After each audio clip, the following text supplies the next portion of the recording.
প্রধান উপদেষ্টা ডক্টর মোহাম্মদ ইউনূস থাইল্যান্ডে বিমস্টেক সম্মেলনের আনুষ্ঠানিক নৈশভোজে যোগ দিয়েছেন।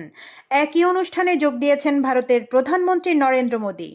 বৃহস্পতিবার সন্ধ্যায় থাইল্যান্ডের ব্যাংককের একটি হোটেলে নৈশভোজে তাদের দুজনকে এক টেবিলে পাশাপাশি বসতে দেখা গেছে। এদিন সন্ধ্যায় নৈশভোজের বেশ কিছু ছবি সামাজিক যোগাযোগ মাধ্যমে দেখা যায়।